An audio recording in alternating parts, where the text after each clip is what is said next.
হ্যাঁ, তো চলে আসলাম আমরা আমাদের ভিডিওতে। আমি আসলে যে ট্রিকটা ফলো করি প্রিপোজিশন মনে রাখার জন্য, সেটা হলো, মনে করেন এইটা হলো একটা আমাদের বস্তু, মানে এটা আপনিও হইতে পারেন বা একটা বস্তু হতে পারে, এটা বললে একটা বস্তু। তো প্রিপোজিশনটা আসলে একটা বস্তু বিশেষে নির্ভর করে, কারণ বস্তুর উপরে বা বস্তুর নিচে বা বস্তুর কর্নারে বা বস্তুর মধ্যে বা বস্তু দিয়ে পাস করছে, বস্তুর পাশে, মানে আপনার পাশে বা এটার পাশে, এরকম অনেক কিছুই বলে। সো এটা হলো একটা বস্তু।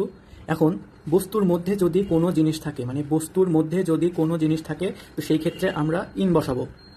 ঠিক আছে, এটা একটা বড় বস্তু, বড় বস্তুর মধ্যে যদি কোনো জিনিস থাকে তাহলে সেটা ইন বসাবো।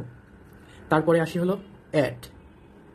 এটাকে একটা গোল লাগলাম। হ্যাঁ, অ্যাট কোন সময় বসাবো? যখন এই বড় বস্তুটার মধ্যে এরই কোনো একটা বস্তু, মানে বড় বস্তুর সংশ্লিষ্ট একটা ছোট বস্তু যদি থাকে, তো সেই ক্ষেত্রে আমরা অ্যাট বসাবো। ঠিক আছে, এক্সাম্পলগুলো আমি সুন্দরভাবে বসাবো এবং পরে বলবো, সমস্যা নেই।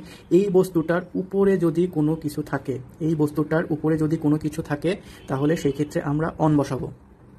আর যদি এই বস্তুর নিচে কোনো কিছু থাকে, সেই ক্ষেত্রে আমরা আন্ডার বা বেনিথ, আন্ডার বা বেনিথ বসাবো।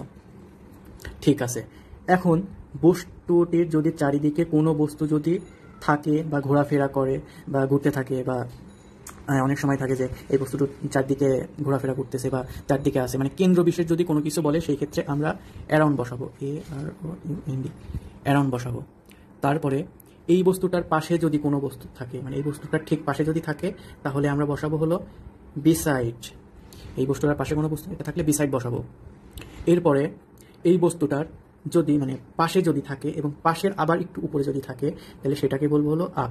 মানে এই বস্তুর ঠিক উপরে না, এই বস্তুর একটু হালকা সাইডে বা কর্নার থেকে যদি উপরে থাকে, তাহলে আপনি আপ বলবেন। আর যদি নিচে থাকে, তাহলে হলো ডাউন। ঠিক আছে, এটা এইখানেই আসলে অনেকের কনফিউশন থাকে। আমি কেন বলতেছি, যখন এই বস্তুটা যখন বলবো, মানে বড় বস্তুটা যখন বলবো, তখন এইটার উপরে থাকলে হয় অন। ঠিক আছে, তো এই ক্ষেত্রে আমি আপ বলবো না, এটার ক্ষেত্রে অন হবে। আর অ্যাভোভ কোন সময় হবে? Above, ABOVE, above. অ্যাভোভটা হবে এই বস্তুর ঠিক উপরে না, এই বস্তুর থেকে কিছুটা উপরে। এই বস্তুটার থেকে কিছুটা উপরে যদি হয়, তাহলে বলবো হলো অ্যাভোভ। আবার অনেক সময় বলে ওভার, এই বস্তুটার থেকে কিছুটা উপরে যদি হয়, মানে কিছু দূরত্ব উপরে হয়, তাহলে আমরা বলবো ওভার।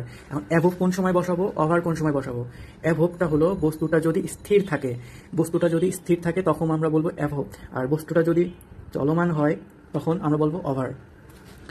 ঠিক আছে, এখন অনেক সময় আমাদের থাকে টপ, বস্তুটা থেকে কিছু কর্নারে, মানে এই লেফট কর্নার বা রাইট কর্নার যেখানেই হোক, আবার বস্তুটি থেকে রাইট কর্নার বা লেফট কর্নার যেখানেই থাক, উপরে যদি হয় সেটাকে বলে হলো টপ, আর নিচে যেটা থাকে সেটা হলো বটম।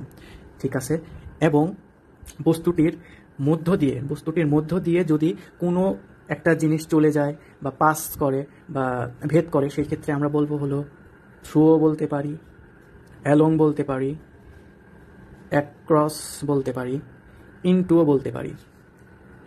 ঠিক আছে, সো এইটাই ছিল আমাদের মনে রাখার কৌশল, এবং এক্সাম্পলটা আমি নেক্সট ভিডিওতে দিচ্ছি।